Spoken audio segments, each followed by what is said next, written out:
ta perte de mémoire est évaluée à 95%. C'est-à-dire que tu as oublié la quasi-totalité, à part 5%, Mm. de tout ce que tu savais avant. C'est ça. Donc tu sais par exemple marcher quand tu es à l'hôpital, tenir une cuillère, mais je le disais, un couteau, tu ne sais pas ce que c'est. Non. Tout ce qui est autour de moi m'est étranger. Le mobilier, par exemple, je ne sais pas le nommer, je ne sais pas à quoi ça correspond. Tu sais pas ce que c'est une télé par exemple? Non, pas du tout. Tu sais pas ce que c'est une chaise Ouais, ou non, un canapé ou une table de chevet. Et Voilà. téléphone, tu sais ce que c'est? non. On m'explique que j'ai un enfant et on m'a dit que c'est quelqu'un qui sort de vous et tout ça. Et moi, je comprends absolument pas comment cette personne peut sortir de moi. Enfin, je ne vois pas d'où ça peut sortir. Mais je le connais pas, donc je l'aime pas en fait. Ça m'intéresse pas. À ce moment, je trouve ça pas. Je ris, mais c'est d'une violence Pour lui, inouïe oui. pour lui, quoi. Bonjour Jaël, Bonjour. bienvenue dans mon incroyable histoire. Merci beaucoup de me recevoir. Jaël, ce qui t'est arrivé, c'est une de mes plus grandes angoisses. Me réveiller un jour et ne plus savoir qui je suis, comment je m'appelle, qui sont ces gamins et cette femme qui vivent à mes côtés. C'est la peur du vide, la peur de devenir complètement fou. Pour toi, tout commence quand tu entres à l'hôpital pour te faire opérer. Tu as un anévrisme, c'est une poche de sang dans le cerveau, il faut t'opérer pour éviter que cette poche n'éclate. Mais à ton réveil, c'est comme dans un cauchemar, tu ne sais pas où tu es, ni qui tu es, tu ne reconnaîtras pas non plus ta mère et ton propre fils. Tu n'as plus aucun souvenir de ta vie d'avant. Ta vie d'avant, ce sont les autres qui te l'ont raconté. Alors dis-moi, ils t'ont dit quoi? Qui étais-tu, Jaël, avant cette opération? Avant cette opération, donc j'ai 41 ans, je vais sur mes 42. J'ai passé une année 2021 un peu compliquée, puisque j'ai déjà été opérée courant de l'année d'un cancer de la thyroïde. On apprend que j'ai un anévrisme cérébral lors justement d'une IRM de contrôle. Donc je décide finalement de me faire opérer à Paris. Donc cet anévrisme, il faut l'opérer, ça veut dire qu'il faut supprimer cette poche qui peut créer des dégâts, voire même mener au pire, quoi. C'est ça exactement. Donc c'est une opération qui est lourde, qui est importante, mais voilà, qui est quand même maîtrisée. Donc je fais ce choix-là de me dire je l'enlève et comme ça ce sera fait. Tu rentres à la Pitié-Salpêtrière, qui est un hôpital à Paris, pour te faire opérer. Les médecins sont rassurants. Il n'y a pas de risque d'amnésie dans cette opération. De ce qu'on me dit et de ce qu'on me dira en tout cas des conséquences post-opératoires prévues, c'était plutôt de perdre la vue. Parce que la façon dont il était positionné sur l'hémisphère gauche, ça pouvait être une perte de la vision, c'est ce que je craignais le plus, et puis aussi peut-être une paralysie partielle du corps. Mais en aucun cas n'a été évoqué ni auprès de moi ni auprès de mes proches, en tout cas de ce que je sais, que l'amnésie était un sujet. Tu étais quand même loin d'imaginer que c'était le dernier jour de cette vie-là. Ah oui, complètement. C'est pourtant ce qui se passe, donc l'opération se déroule bien. Voilà, Sur le plan médical, sur on le va plan dire médical, technique. ils réussissent à retirer cet Oui, anévrisme. c'est ça. Donc tu as été endormi, anesthésie générale, tu te réveilles. Oui. Est-ce que tu te rappelles de ce premier réveil où tu es en salle de réveil ou Oui, c'est mon premier souvenir de ma vie, du coup. Donc, je me rappelle très bien, je suis en réanimation. Il y a un néon un peu comme celui-ci, d'ailleurs, Agressif. assez agressif, assez blanc en tout cas, Ouais. qui m'aveugle. C'est en tout cas le premier souvenir de naissance que j'ai. Et les bruits environnants, les bruits d'heures, que je saurais après être des machines, mais sur le moment, je ne sais pas que c'est des machines. Mais voilà, des bips, le bruit et la lumière. C'est deux choses qui... Ça, pour le coup, autant j'ai d'autres moments où j'ai oublié, mais ça, c'est un souvenir qui est très, très marquant, très marqué, ouais. On voit que je suis confuse, on me dit de me rendormir. Je me rendors plusieurs heures. Je me réveille là un peu plus consciente. On me dit que c'est normal, que je suis en anesthésie, que j'ai une opération du cerveau, que c'est une anesthésie qui nécessite d'être assez lourde. Il me pose donc les questions a priori, maintenant que je sais qu'ils sont habituelles, c'est « Savez-vous où vous êtes, en quelle année et mon nom ?» Je ne sais pas répondre à aucune des questions et la question, je ne les comprends pas, en fait. Tu ne comprends pas je comprends aucune pas. des trois Non, questions? non. Quelle année? Non, Tu ne sais pas ce je que sais pas ça ce que veut ça veut dire? dire. Où Où je vous suis. êtes? Non, je perçois pas. Et comment tu T'appelles, t'appelles? déjà je le connais pas et je vois pas ce que ça veut dire. Donc en fait, je dis je comprends pas. Donc je sais qu'elle prend mon bras, elle regarde, j'ai une sorte de petit bracelet, un truc en plastique sur la main. Donc elle me donne mon prénom, elle me dit l'année, vous êtes à l'hôpital et bah, je ne vois pas ce qu'est un hôpital. Donc Tu je sais ne pas ce que comprends c'est un Non. hôpital. Et là, elle voit vraiment la confusion. Et donc, la décision est quand même prise, même s'ils ne sont pas trop alarmés, mais commencent à être un peu concernés, de me faire passer un scanner en urgence pour voir si j'ai pas une hémorragie post-opératoire qui pourrait expliquer l'état de confusion dans lequel je suis. Les résultats tombent au bout de, je ne sais pas combien de temps, peut-être 1 heure, en disant que non, il n'y a pas d'hémorragie post-opératoire. Donc, à partir de là, ils sont à nouveau rassurés en se disant, bon, bah, c'est votre réaction. Il y a des gens qui réagissent plus ou moins différemment aux anesthésies. Ça va s'estomper dans les heures qui viennent. Rendormez-vous. En réalité, là, ces questions qui t'ont posées, c'est même pas que tu te souviens pas des réponses, c'est que tu comprends pas les mots. Oui. C'est-à-dire que là, il y a une espèce de confusion, d'oubli de la sémantique. Hein, c'est ça, complètement. J'arrive pas. Alors, il y a des mots que je comprends alors de façon intuitive. C'est difficile d'expliquer ce qu'on comprend et ce qu'on ne comprend pas, parce que soi-même, on ne le sait pas. À ce moment-là, je ne sais pas du tout comprendre ce qu'on me dit. Est-ce que tu as des souvenirs des pensées que tu as à ce moment-là ou pas du tout? Non, j'ai Non. aucune pensée à ce moment-là. J'ai un sentiment de forte angoisse. Moi, j'ai quand même l'impression, alors c'est facile de dire ça a posteriori, mais qu'il y a vraiment quelque chose qui ne va pas. Je crois que quand il ne reste plus grand-chose, on reste des mammifères, il reste notre instinct. Oui. Et c'est ce qui m'a beaucoup, moi, guidée. Et c'est ce côté un peu viscéral ou primaire. Je sens qu'il y a vraiment un problème. Ils sont pas très inquiets parce que l'anesthésie générale peut provoquer ce type de confusion. Les hypnotiques, les médicaments qui sont chargés de nous endormir peuvent provoquer des pertes de mémoire. Ça s'appelle la dysfonction cognitive post-opératoire. Tout ça. Donc eux, ils ont mis cette étiquette, ils ont dit c'est bon, dysfonction cognitive post-opératoire. Exactement. Ça va revenir dans quelques heures, elle va faire un gros dodo, elle. Et Puis quand elle va se réveiller, elle va dire mais oui, mais je suis à l'hôpital. exactement ça. C'est pas du tout ce qui va se passer. Non, et malheureusement, c'est pas du tout ce qui va se passer. Et malheureusement, leur attitude ne va pas vraiment changer par rapport à ça. Au début, j'ai pas été prise très au sérieux. Ils ont vraiment mis ça sur le compte de l'anesthésie, du fait que j'avais subi 1 mois et demi avant une intervention aussi chirurgicale un peu lourde. Et donc, on me fait remonter en chambre en neurochir un peu moins de 48 heures après l'intervention, ce qui considère que mon état est stabilisé. Sauf qu'on me fait remonter dans une chambre que je ne connais pas, dans un endroit que je ne connais pas, avec un personnel qui, lui, c'est juste que je remonte du bloc opératoire et qui n'est pas au courant de mon trouble, parce qu'à l'époque, on appelle ça un trouble, effectivement, trouble ou un dysfonctionnement ou un trouble amnésique. Et je suis laissée livrée à moi-même dans cette chambre d'hôpital. Et là va commencer effectivement la peur et l'angoisse qui va jamais me quitter pendant des mois, voire des années. Alors c'est la peur et l'angoisse de quoi? Eh ben, de ne pas comprendre là où on est, de ne pas comprendre qui je suis, de ne pas comprendre ce qui m'entoure. En fait, dans cette nouvelle chambre, il y a le lit qui m'a suivi, espèce de brancard, donc ça, je comprends que je suis sur un lit. Tout ce qui est autour de moi m'est étranger. Le mobilier, par exemple, je ne sais pas le nommer, je ne sais pas à quoi ça correspond.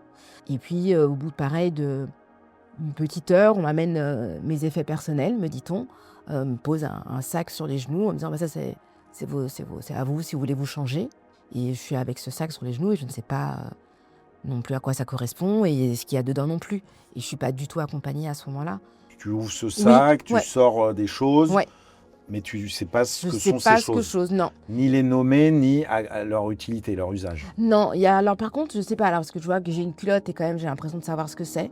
Après, je vois que c'est des vêtements, mais je ne sais pas forcément comment les mettre.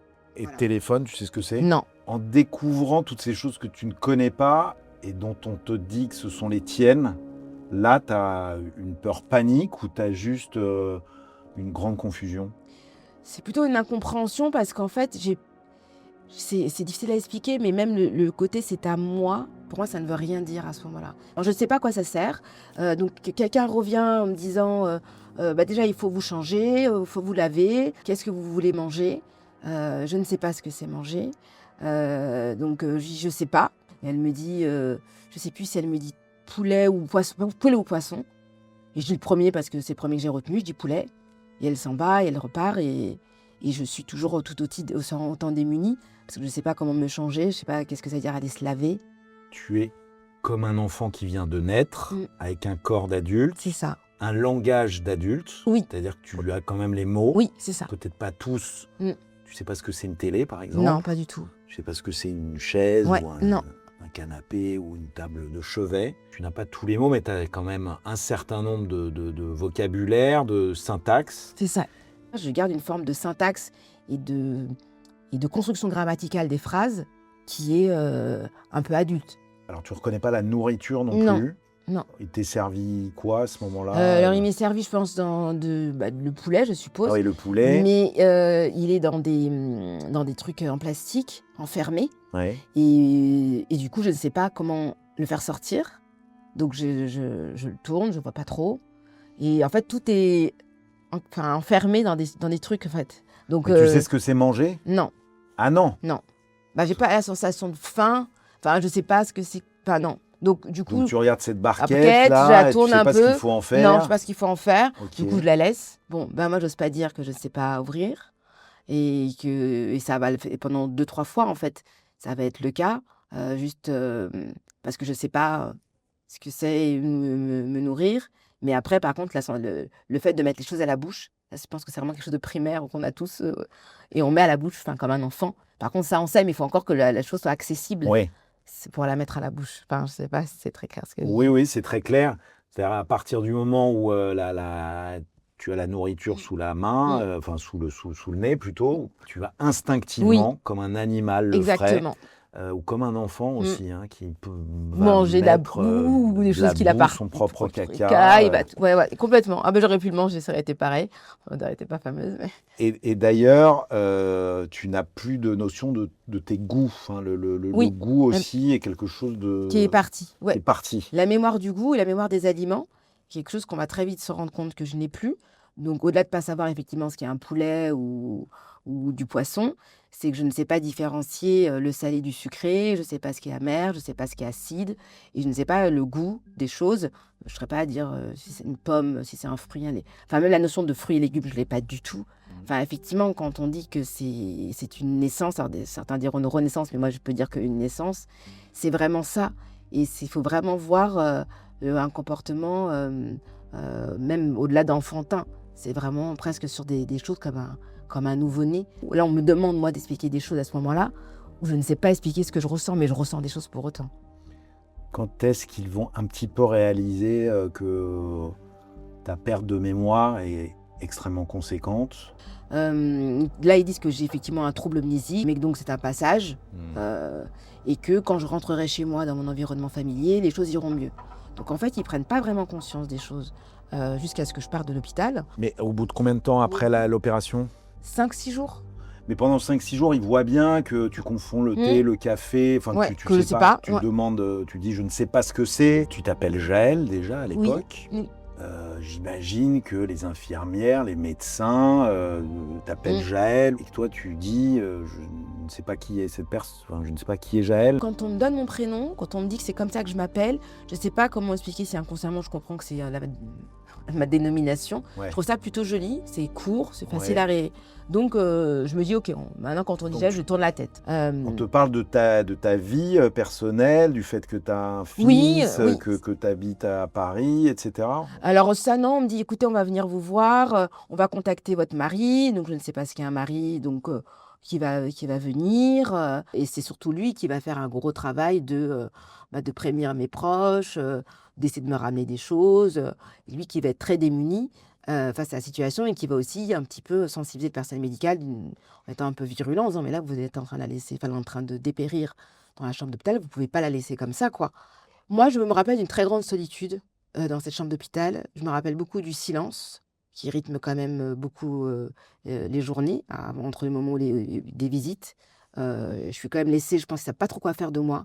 Personne n'est pas formé à ce type de situation. Donc, ils sont aussi un peu maladroits. Et je pense, et je ne sais pas de les excuser, mais en tout cas, la seule façon de faire, c'est de me laisser un peu. On ne sait pas trop, donc on rentre dans la chambre, on pose un plateau, on le retire. On ne sait pas trop quoi faire, en fait. Et puis moi, je ne sais pas trop non plus quoi demander. Donc, j'ai ce sentiment de ne pas être grand-chose, en fait. Tu te sens comment? Je pleure beaucoup. J'ai vraiment une peur sourde, en fait, une angoisse qui m'étreint en permanence. Dès que quelqu'un frappe à la porte, je sursaute. Je ne suis pas habituée au bruit. Pendant ces quelques jours à l'hôpital, Est-ce que tu essayes de te rappeler des souvenirs ou pas du tout, parce que tu sais même pas ce que c'est un souvenir? Est-ce que tu essayes de savoir ce que tu fais dans la vie en dehors de cette chambre? Est-ce que tu essayes d'avoir des souvenirs? Ma tête, elle est vide. Vraiment, à part ce que j'ai dit, le néon, les premiers jours, c'est la seule chose que j'ai. Et en fait, je fais des efforts presque de concentration, de fermer les yeux très fort pour essayer de... En fait, je n'ai pas la notion de souvenir à ce moment-là, mais de savoir... En fait, c'est très difficile d'expliquer ce que c'est que d'avoir la tête vide. Mais Le vrai c'est... vide, c'est indescriptible, j'ai l'impression. Non, alors si, je pense qu'on comprend le concept. Après, on est tous tellement habités par tellement de pensées, d'images, mais donc d'imaginer que dans ta tête, c'est le vide et le Le vide, silence. ouais. Alors ça doit être super apaisant, hein, parce que Non, non mais non, non, c'est super angoissant. c'est super angoissant. Ouais, le rien, je ne crois pas que l'être humain est fait pour le rien. Ce rien qui, pour moi, je le caractérise comme ça, est très angoissant. Parce que je ne rêve pas déjà, mais ça c'est normal, a priori, les rêves viennent avec les souvenirs, avec ce qu'on fait dans les journées. Donc j'ai pas de rêve. Et donc toute la journée, je n'ai rien à penser.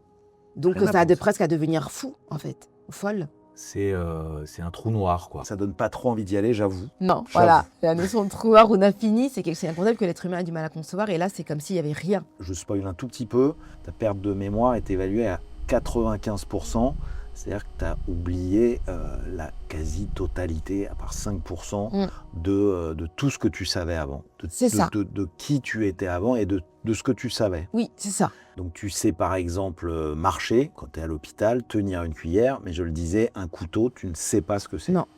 Ça s'appelle une amnésie rétrograde. C'est ça, exactement. On perd tous les souvenirs à partir d'un instant donné. Alors, elle peut être plus ou moins étendue, effectivement. Moi, j'ai la malchance qu'elle soit totale, donc du premier jour de ma vie, et que je comprendrai par la suite qu'on a plusieurs mémoires, qu'elles ne sont pas toutes au même endroit, et qu'effectivement, ces différentes mémoires ont été touchées différemment. Donc, certaines qui sont complètement effacées, d'autres non. Donc, un peu la sémantique, puisque je sais parler, donc elle reste. La mémoire procédurale, donc marcher, certains gestes. Sur la mémoire, par contre, autobiographique, elle est complètement effacée, inexistante. La mémoire du monde également. Et la mémoire des acquis et des connaissances également. La mémoire autobiographique, c'est 100% de perte de mémoire. Oui. Il n'y a plus un souvenir ou un demi-souvenir. Il n'y a plus rien. En France, il y aurait environ 15 000 nouveaux cas d'amnésie diagnostiqués chaque année. Alors, pas forcément autant que toi, mais 15 000, c'est quand même pas rien. La première cause d'amnésie, c'est le traumatisme crânien, responsable d'environ 40% des cas, ce qui n'est pas ton cas à toi. Et les accidents vasculaires cérébraux, les AVC, représentent, eux, environ 25% des cas. Tu te vois à l'hôpital, dans un miroir. C'est ça. Le troisième jour, puisqu'on me demande d'aller me laver, d'aller à la selle, ce que je ne comprends pas du tout. Et puis, et donc je vais dans cette petite cabine de douche de ma chambre d'hôpital. Et en fait, je me croise pour la première fois, parce que c'est comme ça que... Je me croise. Et du coup, sur le moment, je ne réalise pas que c'est moi, puisque je ne me suis jamais du coup vue. Et la personne qui m'apporte le plateau a la même couleur de peau que moi. Donc je pense que c'est elle en fait qui est venue dans la chambre. Donc je me retourne un peu, je sursautais beaucoup. Et puis je rends compte que non, elle n'est pas là. Et du coup que cette personne-là, c'est moi. Parce que je bouge et je vois que du coup elle bouge en même temps que moi. Et donc je me dis c'est moi. Donc je kiffe pas trop. En fait. Tu kiffes pas quoi? Que ce soit toi? Ouais, je sais pas. Tu te kiffes pas? Non, j'étais pas fan. Non. La première sensation, elle est un peu brutale parce que j'ai pas été préparée. Donc je sais pas. En tout cas, il y a un peu un sentiment de vertige et de pas aimer. En même temps, t'as pas de notion du beau et du laid. Eh ben non, c'est ça qui est particulier. Mais j'ai l'impression de pas aimer déjà. Je sais pas, c'est aussi l'impression d'avoir un visage de quelqu'un que je connais pas, quoi. Tu es face à ce miroir, tu finis par réaliser que c'est toi, et ce choc est assez violent. Oui. Alors là aussi, c'est des étapes dans la vie d'un enfant qui découvre son propre reflet. En fait, au début, on se voit dans un miroir et puis l'enfant, il croit que c'est un autre ami que lui. Alors moi, je pense pas ça, mais c'est vrai que il y a quand même cette notion, puis au fur et à mesure, on évolue, donc on s'habitue à son apparence. Moi, je la rencontre, comme dit, je me croise pour la première fois, c'est vraiment ça, c'est que je me rencontre un peu adulte, alors j'y connais rien, je vois quand même un visage, je ne sais pas forcément le définir, l'apprécier. Est-ce que tu sais que tu es une femme? Non, je vois pas la différence. Enfin, je n'ai pas la notion de genre. La notion de genre, pour moi, n'existe pas à ce moment-là. Non. Pendant près d'un an, apparemment, tu as resté surprise en te Oui. voyant dans le miroir, et comme si tu découvrais à chaque fois ta nouvelle silhouette, enfin ta silhouette et ton visage. C'est ça, alors à peu près un an, un peu moins, mais c'est vrai que je suis restée longtemps à avoir du mal à dire que c'était moi, à être pas surprise quand je me regardais, à appréhender des traits, et puis aussi sur le corps. J'ai encore qu'à des cicatrices, je l'explique a posteriori parce que c'est pas du tout les mots que je mets à cette époque-là, mais en fait, ce corps raconte une histoire que je n'ai pas du tout et qui m'appartient pas. Par exemple, j'ai une cicatrice parce que j'ai eu une césarienne, je ne sais pas ce que c'est. C'est comme si c'était pas les miens en fait, parce que c'est l'histoire d'une autre et que moi je commence maintenant et lui il a une histoire, donc ça va être très compliqué pendant longtemps de me voir, que ce soit mon visage ou mon corps nu dans un miroir, parce que pour moi c'est le corps et le visage d'une autre. Et alors les autres, on n'en parle même pas, Ouais. parce que des gens et des proches viennent te voir à l'hôpital C'est ça. et tu les reconnais pas non plus. Non plus. Tu te reconnais pas, mais tu les reconnais pas non plus, y compris des très très proches. Oui. Une des premières à venir te voir, c'est ta maman. Ma mère vient, ma mère vient après. J'ai mon fils qui vient en premier avec des amis. J'ai effectivement Julien qui vient le tout premier, donc mon compagnon. Alors Julien, tu connais le pas, reconnais non. pas. Du tout. Il t'embrasse. Non, non, parce qu'il voit tout de suite que, quand il en parle, il sent pour lui tout de suite qu'il y a un truc qui a changé. Le regard que je porte sur lui est très différent. J'étais apparemment dans un coin un peu apeuré parce que j'essaie de me mettre le plus loin de la porte possible parce que je voyais pour voir tout ce passage arriver. Et il sent qu'il faut vraiment, comme une bête apeurée, faut pas y aller trop. Donc il avance pas très, il va pas trop près de moi. Il est très précautionneux là-dessus. Là où ma mère le sera beaucoup moins, par exemple. Et qui, C'est-à-dire elle va me jeter sur moi. Ma mère est quelqu'un de très chaleureuse, voilà. Pas exubérante non plus, mais en tout cas très démonstrative. Elle va chercher le mot démonstrative. Et donc, elle est déjà contente de me voir, donc contente quand même que je vais bien. Et elle a tendance à vouloir effectivement venir m'embrasser, là où moi, je lui mets un stop direct et je lui dis, bah non, pas madame, je vous connais pas. Et je supporte pas qu'on me touche, moi, à cette époque-là. Madame, je ne vous connais pas. Ouais. Comment elle prend ça, ta mère Elle le prend très mal. Sur le moment, par contre, elle va faire extrêmement bonne figure. Moi, je le saurai qu'après, qu'elle sortira pleurer. Mais elle est dans quelque chose de très... je pense qu'elle veut se convaincre elle-même, mais de très volontaire, en me disant, bah, de toute façon, oh, bah, t'es ma fille, c'est moi qui t'ai faite, oh, bah, ça va venir. Enfin, elle a une réaction plutôt positive, en tout cas en façade, pas trop alarmée. Et puis à poser des questions, mais dans une sorte de fausse d'effervescence qui, moi, me sonne faux, parce que moi, je suis pas du tout dans ça, j'ai qu'une envie, c'est qu'elle se barre. Mais elle est très hop, hop, hop, hop, hop. Alors, je t'ai ramené ça parce que je sais que t'aimais, je t'ai ramené tel truc, et puis comme tu manges mal. Voilà, elle a un comportement qui pour elle est très normal, qui moi me paraît complètement lunaire. Tu sais ce que c'est une mère? Non, pas du tout. Non. T'as pas cette conscience-là Non. du tout. Et d'ailleurs, ça sera plus compliqué de le comprendre dans mon sens à moi, d'ailleurs, que moi je suis maman, qu'elle c'est ma mère. Oui. Puisqu'on me dit qu'effectivement, on m'explique que j'ai un enfant. Tu vas voir que aussi, je vais voir, qui vient. Voilà, et un enfant, je sais plus à qui je le demande, mais on me dit que voilà, que c'est une petite personne. Et du coup, mon fils est plutôt grand, pas grand, mais par rapport à moi, il est plus grand et plutôt costaud. Et on m'a dit c'est quelqu'un qui sort de vous et tout ça. Et moi, je comprends absolument pas comment cette personne peut sortir de moi. Enfin, je ne vois pas d'où ça peut sortir. Donc en fait, le concept même de me dire une mère, c'est quelqu'un un être humain sort de vous, une petite personne sort de vous. Je me dis, là, il y a un truc qui va pas. Il y a un truc qui... Et donc, ça ne me parle pas du tout, et je le vois, et je me dis, bah, c'est impossible. T'arrives pas à l'imaginer bébé. Non. Et même bébé, t'arrives pas à imaginer que non. ça puisse sortir d'un corps. C'est vrai que t'es pas très très grande. Non. Et que si tu vois, il fait combien de... Il fait peut-être un petit 80. Il s'appelle Kyrian, Ouais. il a 21 ans. Il vient, tu te rappelles de la rencontre? Oui, je me rappelle. J'ai pas aimé. Lui, il est très gêné, il me regarde pas du tout, quasiment du tout le moment où il est là. Et donc moi, j'essaie de lui poser des questions pour essayer, avec le peu de vocabulaire, en tout cas que j'ai, pour essayer de créer un moment, parce que c'est vraiment un faux moment. Je le sens mal à l'aise, moi je suis très mal à l'aise, et puis je pense qu'il était très inquiet et qu'il n'avait pas très bien dormi, donc il vient un peu chiffonné, il n'aime pas que je dise ça, mais c'est vrai. Il vient un peu, je sais pas, je kiffe pas du tout. suis désolée, mais je ne sais pas si on va vraiment le garder, parce que vraiment, ça me fait mal des fois quand je l'ai dit à chaque fois à l'interview. Mais vraiment, on m'aurait dit lui ou un autre, vraiment. Et du coup, je sais qu'après, on me dit ça, mais je dis, mais moi, j'ai pas trop aimé. Est-ce qu'on peut avoir un autre? Et on me dit, ah non, ça, madame, on ne peut pas le changer. Bon, parce qu'on peut changer riz ou poulet, on peut changer poisson ou truc. Je me dis, bah là, vu que j'ai pas aimé, est-ce que je peux potentiellement essayer avec un autre? Et ça on me dit non. Donc, c'est pas. Sur le moment, je trouve ça pas. Je ris, mais c'est d'une violence Pour inouïe lui, pour lui, quoi. Moi, je ne me rends pas compte du tout et je l'ai en plus dit vraiment comme ça. Oui. Et je me suis pas rendu compte à quel point lui, ça l'a blessé pendant longtemps. Mais ça, tu le dis devant lui? Ah oui, oui. Puis en plus, moi, je vais continuer à être dans cette maladresse pendant longtemps, en disant, mais en même temps, moi, je t'aime pas. Enfin, et c'est vrai que je l'aime pas. Je ne veux pas mentir et je ne sais pas mentir à ce moment-là. Je l'ai appris en 4 ans. Hein, mais... Je l'aime pas, ça veut dire quoi dans ta bouche à ce moment-là? Je t'aime pas. Tu sais pas ce que c'est un amour filial non, mais j'aime pas. Maternel. Ouais. Tu sais pas ce qu'est un amour maternel, donc tu. Mais je le connais pas, donc je l'aime pas en fait. Ça m'intéresse pas. À ce moment-là, je suis très centrée sur mon propre désarroi, je l'avoue, très égoïstement, et son désarroi à lui, je m'en fous. Je m'interroge sur. Tu parlais d'instinct tout à l'heure. Les bébés, même s'ils savent pas grand-chose de la vie, ils reconnaissent souvent, et dans tout le règne animal, ils reconnaissent souvent leur maman, et les mamans reconnaissent leur bébé. T'as pas du tout cet instinct-là à ce moment-là. De reconnaître que c'est le même sang, que c'est Pas du tout. Pas du tout. Pour toi, c'est assez léger. Hein. Toi, t'es dans un peu comme un enfant. Oui, non, caca boudin ou, ou je veux. Oui. Bon.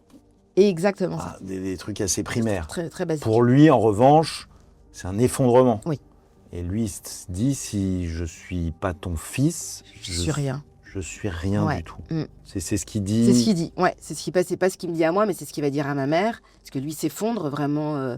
Les premières semaines à vraiment être très mal. Ma mère est obligée de dormir avec lui parce qu'elle a peur qu'il aille pas bien. Elle est très, très concernée par cette situation. Elle m'en fait part. Moi, j'avoue que ça m'encombre. Parce que je lui dis, enfin bon, ok, mais bon, c'est surtout moi qui souffre. J'ai eu mon fils très jeune. Et donc, on a une relation de ce qu'on me dit fusionnelle. Je vais bien le croire, en tout cas. Mais on est très proches.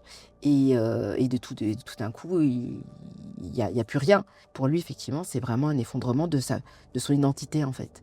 Et ça, je le perçois pas du tout. Alors, tu le perçois pas et on comprend pourquoi.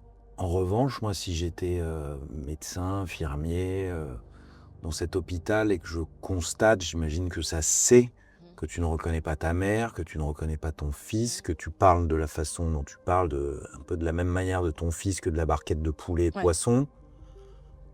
Mais on va quand même te laisser sortir. Ouais.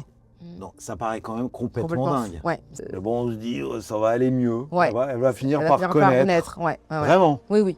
On te lâche dans la nature, tu te débrouilles, tu rentres chez toi. C'est ça. Et rien ne revient du tout. Rien ne revient du tout. Ni la mémoire de ton fils, ni celle de ta mère, ni celle du couteau. Enfin, tu as appris depuis ce que c'est un couteau et ce que c'est une télé. Mais ça ne revient pas, il n'y a pas de souvenir lié à ça. Non. Et quand je rentre chez moi, c'est le néant. Et du coup, c'est vraiment aussi là, un vrai moment d'abattement, un second moment d'abattement.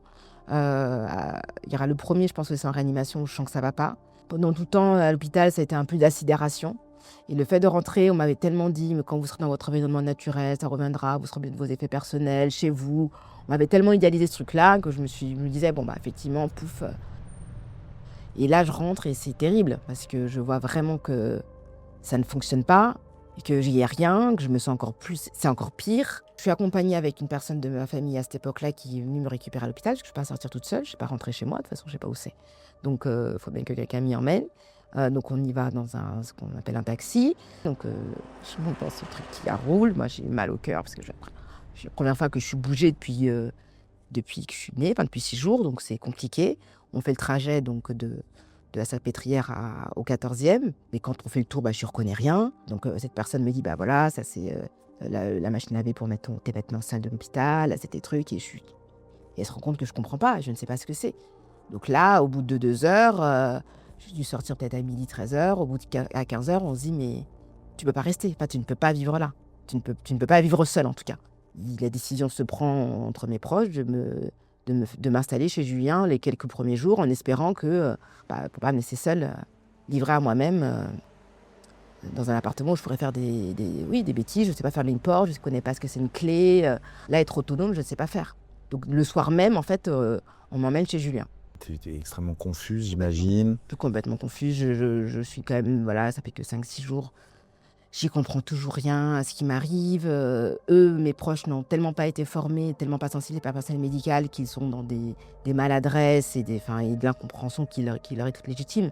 Mais en fait, ils ne se rendent pas compte de l'étendue des dégâts à ce moment-là.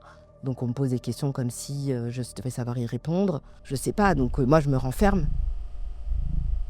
On a expliqué que l'hôpital t'a laissé partir comme ça dans la nature, sans aucun examen, sans suivi. Mais au bout d'un moment, Oui. Ils se sont intéressés à ton cas. Oui. Qu'est-ce qu'ils ont découvert et comment ils l'ont découvert? Alors en fait, à partir du début d'année 2022, ils me refont passer une IRM pour voir si en fait, ils voulaient voir s'il n'y avait pas de lésion cérébrale qui pourrait justifier en tout cas l'état d'amnésie extrêmement important dans lequel j'étais. Donc ce qui n'est pas le cas aujourd'hui, je préfère être très claire là-dessus. Ma mémoire resterait intacte quelque part, mais c'est le chemin d'accès à la mémoire qui ne serait plus, qui serait endommagé ou plus accessible en tout cas. Les circuits Les neuronaux, circuits, c'est voilà. ça, hein? Mais que en théorie, j'ai toujours jamais eu de diagnostic qui me dit que vous ne le retrouverez jamais. Sauf que dans la réalité, plus le temps passe, plus la plasticité cérébrale est moins dynamique, parce que j'ai pas l'air, mais je vieillis. Et moins j'ai de chance aussi de retrouver. C'est comme un organe qui voilà, plus elle est oubliée, plus on sait plus où elle est. Mais on m'a jamais dit formellement, madame, vous ne retrouverez jamais la mémoire. Moi, j'en suis persuadée aujourd'hui parce que c'est ma conviction, et puis qu'elle est jamais revenue depuis, et puis que je ne le souhaite plus. Ils ont finalement découvert que 95% de ta mémoire avait été effacée. Oui. C'est C'est là à qu'ils partir ont de pu. ce bilan-là, en fait, qu'on a pu mettre en place la rééducation. Parce qu'on part d'où et de quoi on part et de quoi elle a besoin et qu'est-ce qu'il faut rééduquer. Ce qui est quand même rarissime, hein, 95% Oui. de mémoire effacée.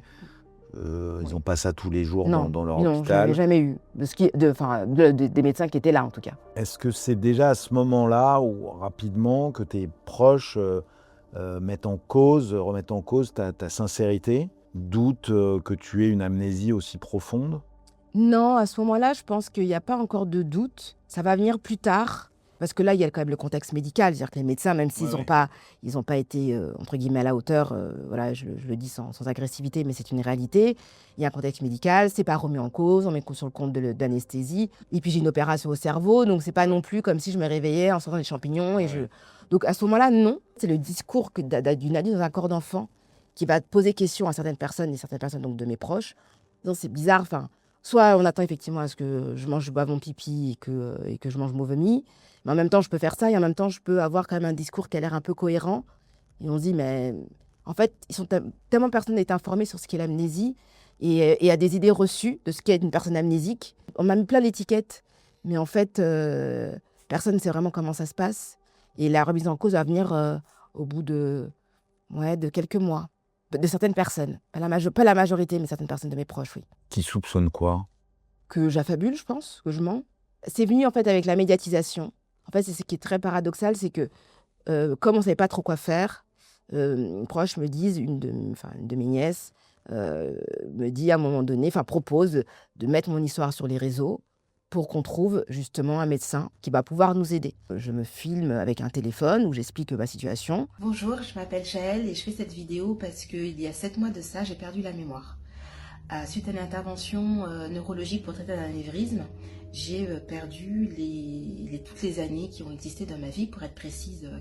C'est une première vidéo qui va être postée sur je ne sais plus quel réseau social. Et ça fera plutôt un buzz de ce qu'on me dira, en tout cas. Mais en tout cas, pas au niveau médical, du tout.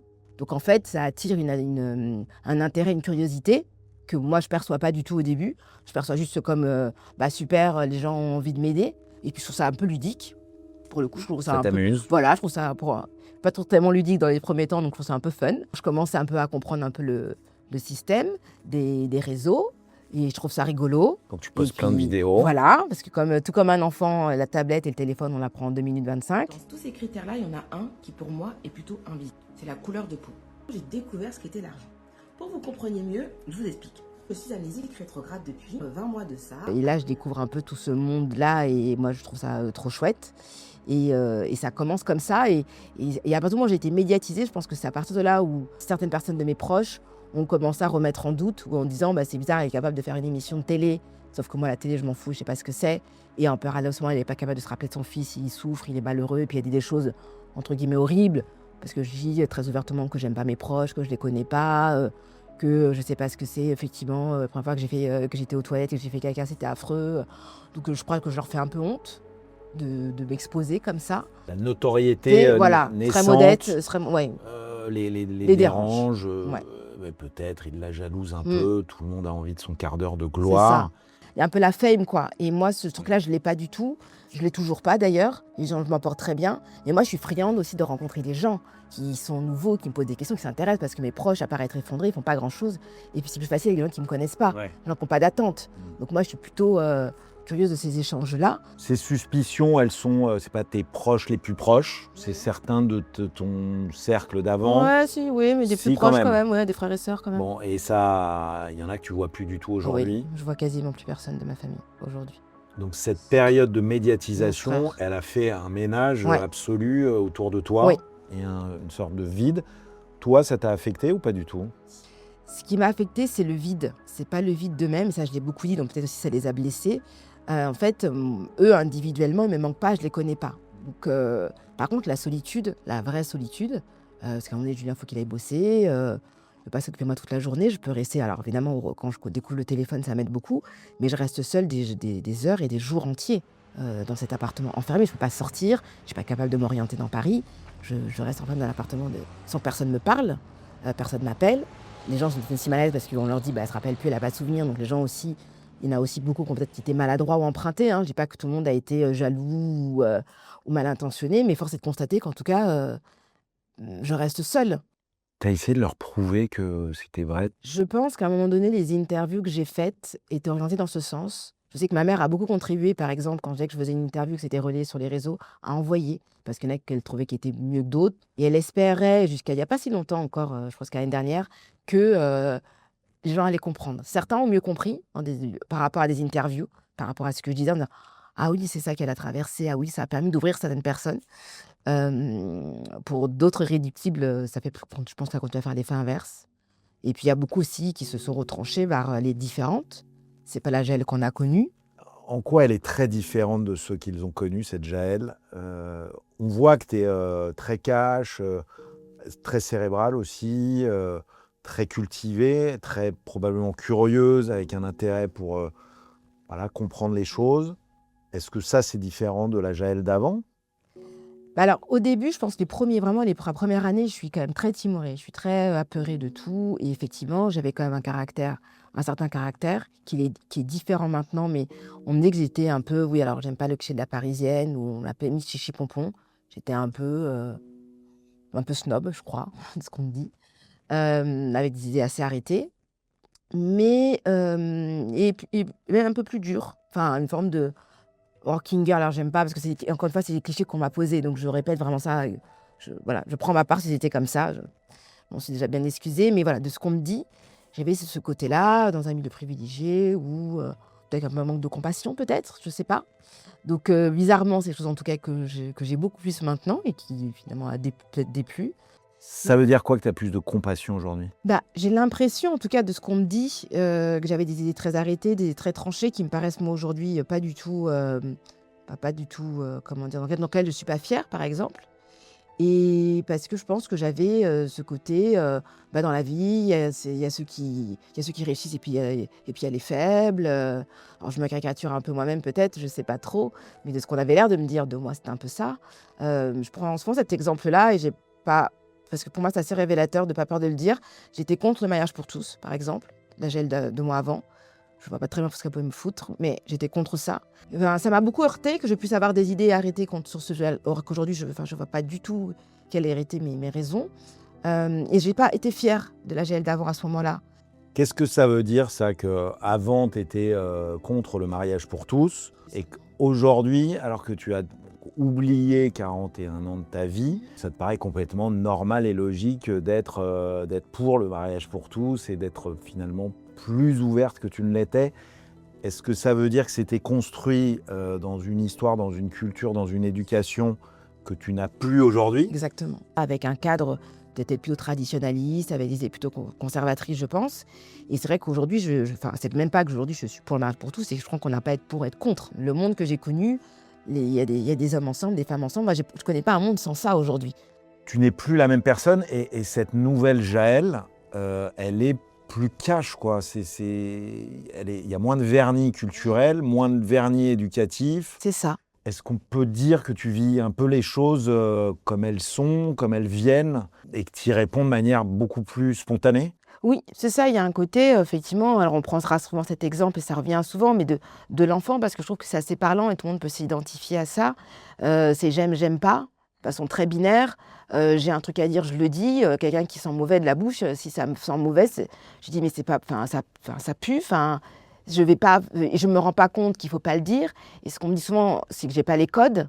En tout cas, je n'ai pas ces codes-là. J'ai des nouveaux codes ou des nouvelles refs, mais je n'ai pas ces codes de vernis, effectivement, social, de ce qui se dit, de ce qui ne se dit pas. Et donc, je pense que C'est-à-dire, je dérange. tu sais pas que dire à quelqu'un tu pues de la bouche, ça peut le vexer. Bah oui, parce que pour moi, si c'est vrai, je vois pas pourquoi ça devrait être gênant, en fait. Et tout est comme ça, Oui. encore aujourd'hui. Oui, aujourd'hui, je fais vraiment l'effort parce qu'on me le dit. Mais pour toi, est-ce que tu kiffes d'être comme ça? Ouais. C'est ça, Oui. tu peux tout te permettre. Oui, mais dans un monde où Mais tout non, le mais monde serait comme moi. C'est difficile de tout se permettre quand les gens à côté vous pas vous. Ouais, mais toi, on te pardonne, je veux dire, on Plus sait. tant que ça, hein, au bout de 4 ans. Hein. Non, Non, non. non, plus tant que ça au bout de Parce 4 qu'on ans. se dit, putain, T'aurais dû, maintenant, ouais, elle ouais. devrait savoir maintenant. Ouais. On a moins d'indulgence avec moi qu'un enfant. Et souvent, je le dis, mais un enfant, il faut lui répéter 15 fois les mêmes choses pour qu'il entende. Alors, je dis pas 15 fois parce qu'effectivement, encore une fois, ma construction du cerveau est un peu plus adulte. Mais c'est vrai, on s'attend de moi à ce que déjà, j'ai limite récupéré 40 ans, 4 ans. C'est pas possible. Les semaines passent, les mois passent, tu touches le fond, tu comprends que tu vas devoir tout réapprendre. Oui. Tu sais plus rien faire et tu vas devoir réapprendre les mots, les gestes, la culture générale. Et l'ampleur de cette tâche te paraît à ce moment-là insurmontable. Je me dis que c'est pas possible. En fait, quand je commence à comprendre effectivement l'étendue de tout ce que je ne sais pas, qui est pour moi vraiment abyssal, je me vois vraiment au-dessus d'un gouffre sans fond. Et je me dis, j'y arriverai pas. Et donc, je me dis, bon, terminé, bonsoir, on va mettre les savates et puis on va passer l'arme à gauche et puis ce sera terminé. Parce que la vie que j'ai là ne m'intéresse pas. Mais t'es à ce moment-là, au bout du rouleau, tu pleures tout le temps, t'es désespéré ou c'est aussi froid que ce que tu C'est viens de aussi m'expliquer? froid que maintenant. Non, je suis désespérée, je suis au bout du rouleau, je suis à la maison, je pleure régulièrement, je suis prostrée. Mais pour autant, il y a quand même une forme de découverte des choses que je trouve plutôt sympa, j'apprends, j'essaie de faire des choses un peu ludiques. Un papillon, une étincelle, tout est un peu nouveau, donc tout est aussi un peu sympa. Donc au quotidien, j'essaie de pas trop le montrer parce que je sens qu'il y a quand même beaucoup de lourdeur autour de moi, beaucoup de peine.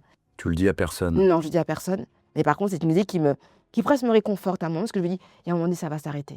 Quand tu vas trouver.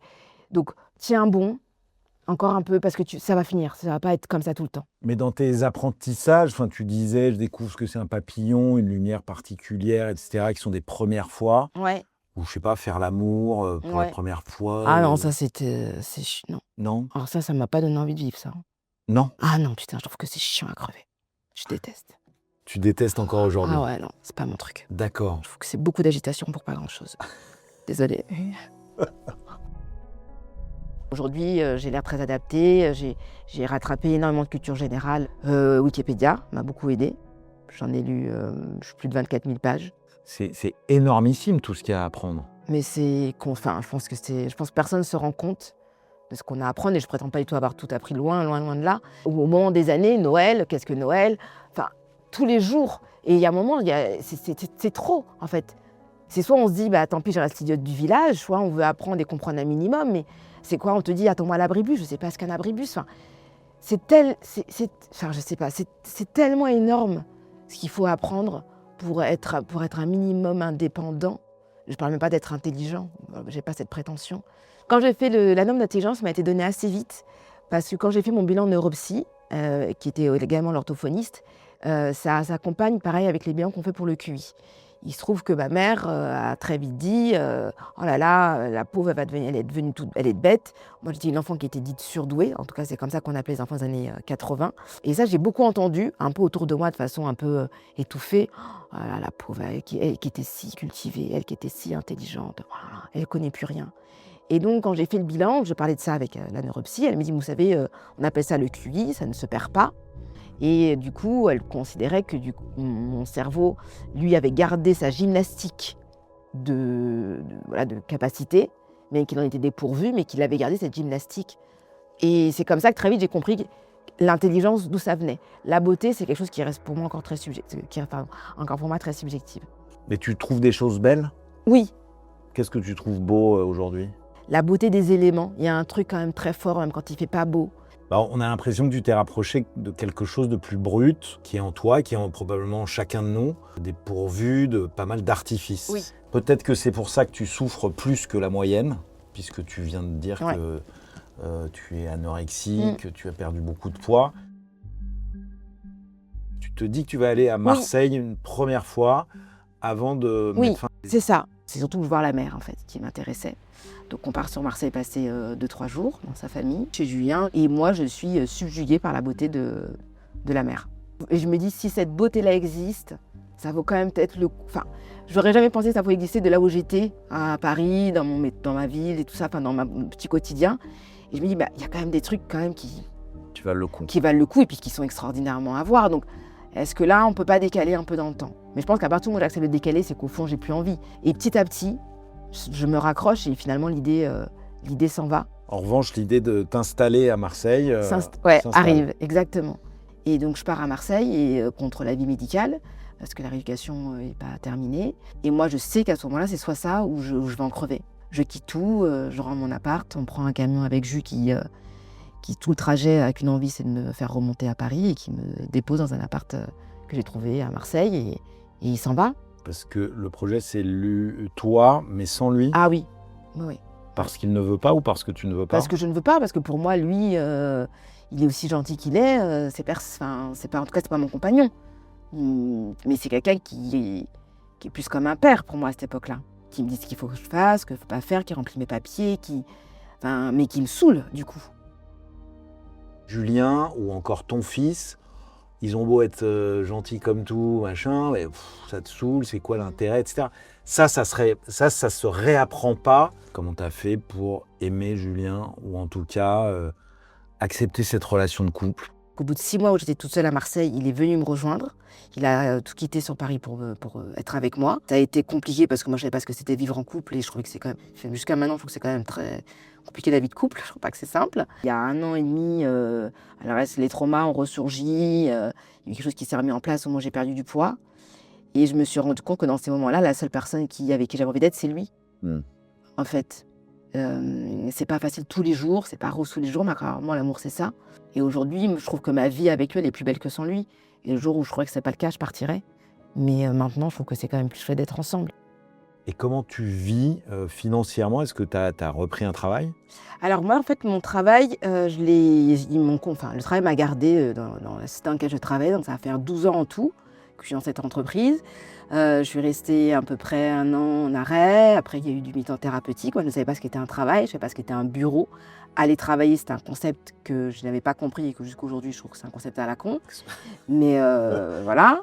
Et donc, du coup, ils ne savaient pas trop quoi faire de moi. Donc, j'ai été un peu placardisée au début. Je n'ai pas peur de le dire. C'est pas ça. Mais bon, ils ont quand même été humains, mais ils ne savaient pas non plus un apprentissage. Donc, qu'est-ce que je pouvais faire en termes de communication? Et donc, tu retravailles, mais à 80%. partiel. Ouais, à temps partiel, je suis en invalidité aujourd'hui. D'accord. Mais Donc, je à travaille. 80%. Ouais. Et tu es toujours responsable de la communication. Ouais, c'est ça. Donc, tu es en contact avec plein de gens à qui tu fais la com de cette entreprise, j'imagine. Oui. Comment ça va aujourd'hui, après plus de 4 ans, après cet épisode difficile? Comment tu te sens aujourd'hui? Aujourd'hui, c'est pas très paradoxal parce que je suis dans une phase de ma vie où je vais pas très bien. Et pourtant, je suis plus, entre guillemets, armée qu'il y a 4 ans.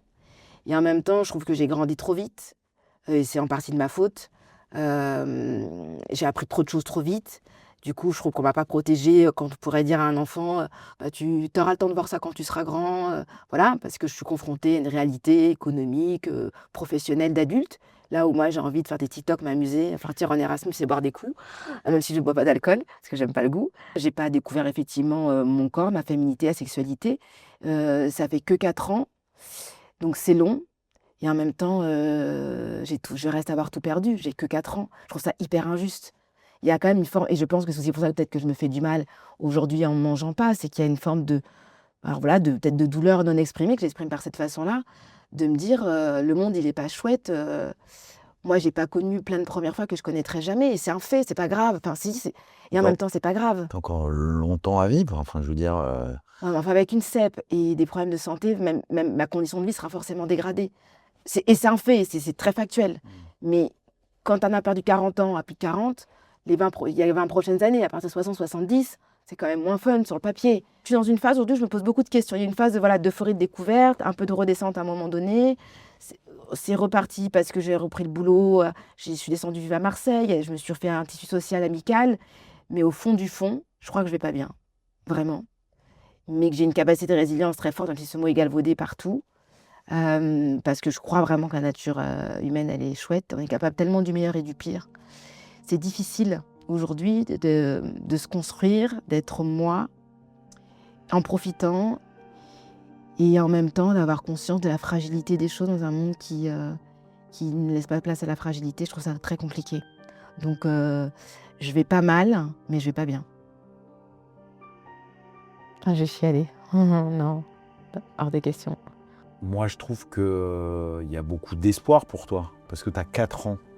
Alors, en âge d'homme, d'être humain... Ouais, comme en âge de chat, ouais, c'est un peu l'équivalent. Exactement, bonne comparaison. Enfin, tu le dis, tu es peut-être allé trop vite, mais on peut le comprendre. Tu es passé du vide absolu à des connaissances et à un monde qui est partout oppressant et partout très présent, etc. Il doit y avoir un trop-plein de tout ça. Que faire de tout ça? Je sais que c'est dur, mais j'en ai tellement enchaîné. Enfin, j'ai tellement eu de galères, en tout cas en termes de santé, que je sais à quel point maintenant la vie, elle est précieuse et que j'ai pas envie d'en faire n'importe quoi. Mais j'ai pas envie non plus de perdre du temps. Moi, j'ai cette notion d'urgence qu'on peut avoir parce que je me dis, bah voilà, le temps m'est compté, que mathématiquement, il m'en reste moins à vivre que ce que j'ai déjà oublié. Donc voilà, j'apprends. Je suis encore en grand apprentissage, mais j'apprends. Ben moi, je suis ravi de t'avoir rencontré, soit Jaël, ce grand enfant, un enfant qui apprend vite dans un corps d'adulte, avec une histoire qui est pleine d'enseignements sur ce que c'est que l'identité, ce que c'est que la vie, ce que c'est que l'amour, ce que c'est que la mort ou l'envie de mort. Merci de nous faire partager ça à moi et à tous ceux qui vont regarder. J'espère très nombreux, parce qu'il y a beaucoup de choses à tirer de ce que tu dis, de ce que tu as vécu et de la façon dont tu le vis. Et puis, je te souhaite de grandir encore et pas trop vite. Et de lâcher un peu tout ce qui t'embarrasse pour aller vers des choses plus légères. Merci. Merci à toi de m'avoir écouté et entendu.